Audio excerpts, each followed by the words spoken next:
Hello. मेरा नाम पटेल कौशल है। मैं पालनपुर गुजरात का रहने वाला हूँ। मैं सबसे पहले बता दूँ कि मैं किसी राजकीय पार्टी से या देश का किसी विशिष्ट संगठन और बॉडी से नहीं हूँ। मैं इस देश का सामान्य नागरिक हूँ, इस देश का युवा हूँ, अर्थात इस देश की कल हूँ, इस देश का भविष्य हूँ।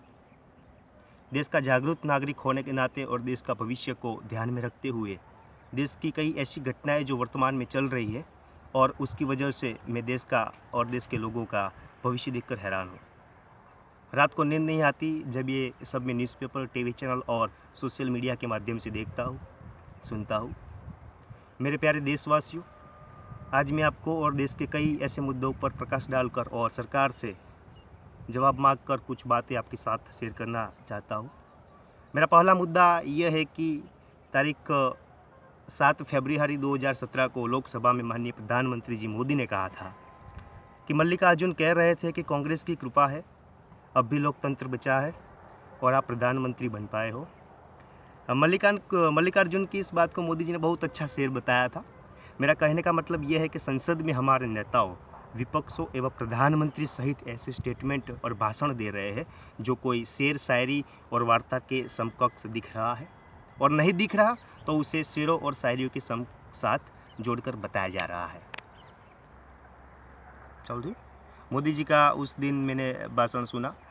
भाषण सुनने के दौरान मुझे ऐसा लग रहा था कि कहीं मैं कॉमेडी शो तो नहीं देख रहा।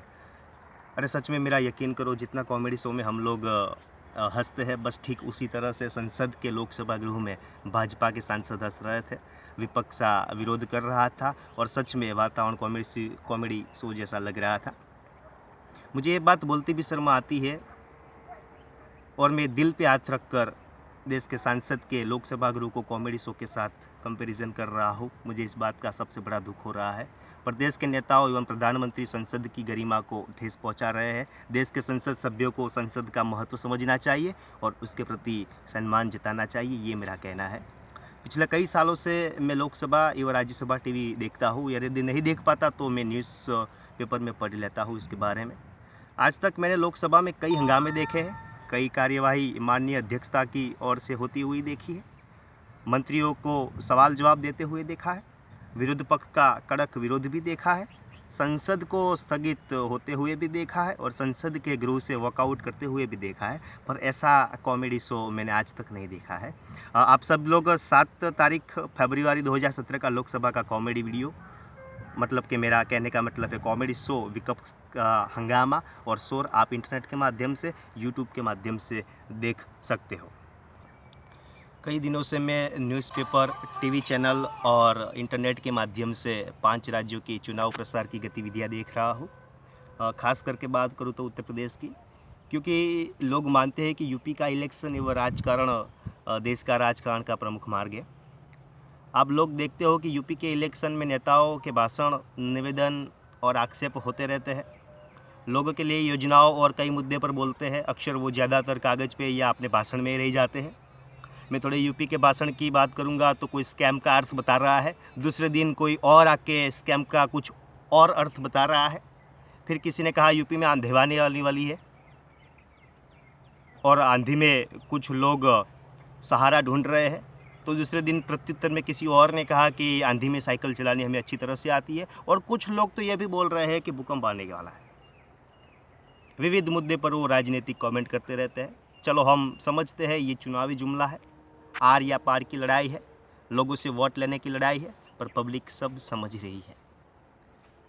मोदी जी उत्तर प्रदेश की अलीगढ़ की रैली में बोले कि उत्तर प्रदेश में गुंडागिरी की सरकार है, युवतियों को, माताओं को, बहनों को उनकी सरकार अस्तित्व में आने से कड़क कानून बनेंगे और कड़क सुरक्षा के लिए कदम उठाए जाएंगे।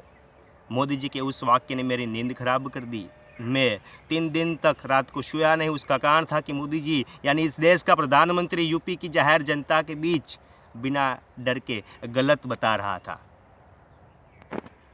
सारे देश को पता है गुजरात में कई सालों से भाजपा की सरकार है। 2001 से लेकर 2014 तक, यानी कि बड़ा प्रधान बनने से पहले वो गुजरात के मुख्यमंत्री रहे हैं। उनके बड़ा प्रधान बनने के बाद गुजरात में रिमोट कंट्रोलिंग सरकार है, टीवी गुजरात में और रिमोट दिल्ली के पास। ऐसे कई सारे टीवी हमारे देश में है जिसका रिमोट दिल्ली के पास हो, यानी कि भारत सरकार के पास है। गुजरात में पाटीदारों का आंदोलन चल रहा है। यहाँ गुजरात सरकार हैरान है। इस आंदोलन के दौरान पाटीदार समाज के 14 लोग शहीद हुए हैं। इस लोकशाही देश में गुजरात जो देश का शांति प्रिय राज्य माना जाता है, उसमें पाटीदार समाज पर बेरहमी का पुलिस अत्याचार हुआ है और पुलिस फायरिंग हुआ है।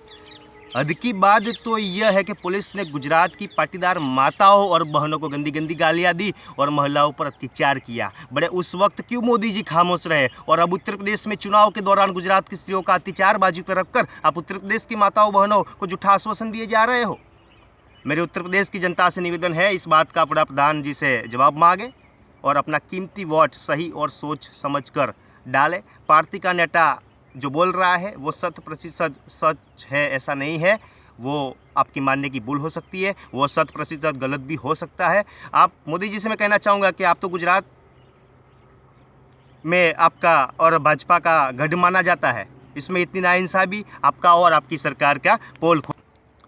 मैं एक बात और आपको बता दूं, न्यूज़पेपर में मैंने एक आर्टिकल पढ़ा था। इसमें ग्रेटर नोएडा के एक आरटीआई एक्टिविस्ट ने सूचना और प्रसारण मंत्रालय से पूछा था कि मोदी सरकार के गठन से अगस्त 2016 तक विज्ञापनों पर कितना सरकारी धन खर्च हुआ है। मंत्रालय की ओर से दी गई जानकारी के मुताबिक सरकार ने broadcast, community radio, digital cinema, internet, Doordarshan, production, telecast और एसएमएस के जरिए 1 जून 2014 से 31 अगस्त 2016 तक 11 अरब 11 करोड़ 78 लाख रुपया सरकारी धन मोदी सरकार ने प्रचार प्रसार पर खर्च हो चुके हैं। यह खर्च का आंकड़ा 31 अगस्त 2016 तक का है। इसके बाद आज तक लगभग 6 महीने और हो गए हैं, तो मेरे हिसाब से ये अंक कुल मिलाकर करीबन 13 से 14 अरब रुपये तक पहुँच गया होगा।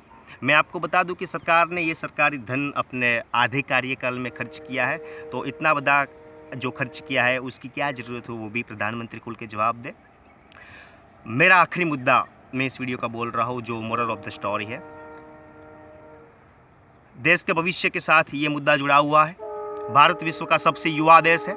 हम लोग 12 जनवरी को स्वामी विवेकानंद जी की जन्म जयंती के अवसर पर राष्ट्रीय युवा दिन मनाते हैं और ये देश मानता है कि भारत देश की करोड़ों समान देश का युवा धन है, अर्थात हमारे पास विश्व में सबसे अधिक युवा वर्ग है, युवा धन है। पर बहुत अफसोस के साथ मुझे ये बताना पड़ेगा कि न्यूज़पेपर में पढ़े एक आर्टिकल के हिसाब से ताजेतर में WHO means world health organisation के रिपोर्ट के मुताबिक विश्व में सबसे ज़्यादा युवाओं के अपघात में यानी कि सुसाइड में भारत का नंबर पहला है। सरकार बताती है कि सबसे ज़्यादा युवा धन हमारे पास है।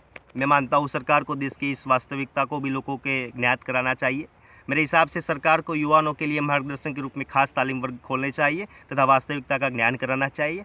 अपना देश ऋषि मुनियों का देश है, अपना देश चाणक्य व तुलसी कबीर का देश है। विज्ञान के युग में भी अपना शास्त्रोक्त ज्ञान सबसे ज़्यादा मार्ग दिखाता है। युवाओं को निराश खंखेर कर नए आशा की किरणों दिखाना केंद्र व राज्य सरकार दोनों की जिम्मेदारी होनी चाहिए, ऐसा मेरा कहना है। तो इस पर भी केंद्र सरकार को कुछ करना चाहिए। मैं देश का युवा हूँ, इस हिसाब से मानो या ना मानो मैं इस देश का भविष्य हूँ। मेरे जैसे करोड़ों युवाओं इस देश का भविष्य है, इस देश की कल है। मोदी जी ने ऐसा भी उस वक्त कहा था, ये तो जनशक्ति की ताकत है, गरीब माँ का बेटा इस देश का प्रधानमंत्री बन सकता है। सही बात बोली थी आपने, पर याद रहे गरीब माँ का बेटा यदि प्रधानमंत्री बन सकता है तो आज एक गरीब माँ का बेटा प्रधानमंत्री से देश की खातिर कुछ पूछ रहा है। आप उस दिन लोकसभा में बोल रहे थे आत्ममंथन करना चाहिए, जवाब मिल जाएगा। मैं भी आज प्रधानमंत्री जी आपसे बोलता हूँ, मेरा इन प्रश्नों का सही जवाब आप खुद आत्ममंथन करके मुझे कहोगे, जवाब खुद मिल जाएंगे। और हाँ, आपके जवाबों की देश की जनता को इंतजार है, खास करके गुजरात में हुए पाटीदार समाज के माँ और बहनों पर हुए पुलिस द्वारा अत्याचारों का। आप सबको जानते हैं, दूसरों को अपना अध्ययन करने को बोलते हैं, हर रोज़ योग प्राणायाम करते हैं, इतनी उम्र में बहुत सारे घंटे काम भी कर लेते हैं, आपका स्वास्थ्य और सेहत भी अच्छा है। यदि आप सही में आत्ममंथन करना चाहते हैं और दूसरों को सलाह देते हैं तो फिर आप ये भी ज़रूर जानते होंगे कि देश को और बताना है कि पाटीदार आंदोलन में वे जो 14 लोग मारे गए वो पुलिस फायरिंग में वो ऑर्डर किसने और कहाँ से दिया था। ये प्रश्न का जवाब आपको देना है। मैं आपको फिर से बता दूँ कि देश की जनता को इस सब बात का जवाब चाहिए। चाहिए। मैंने आपको आत्ममंथन करने का टाइम दिया है। भारत के तुम्हारे प्यारे देशवासियों इन सब बात के जवाब का तुम्हारा इंतजार कर रहे हैं। आप मन की बात तो अच्छी तरह से कर लेते हो, अब मैं भी करूँगा देश की बात, गुजरात की बात। टीवी मीडिया से मेरा निवेदन है इस वीडियो को ज़्यादा से ज़्यादा लोगों तक पहुँचाए एवं देश के प्रधानमंत्री तक पहुँचाए कि जिम्मेदारी मैं आपको सौंप रहा हूँ। सदैव देश के भविष्य के लिए चिंतन करता रहूँगा। आप सबको कौशल पटेल की ओर से वंदे मातरम। जय हिंद, जय भारत।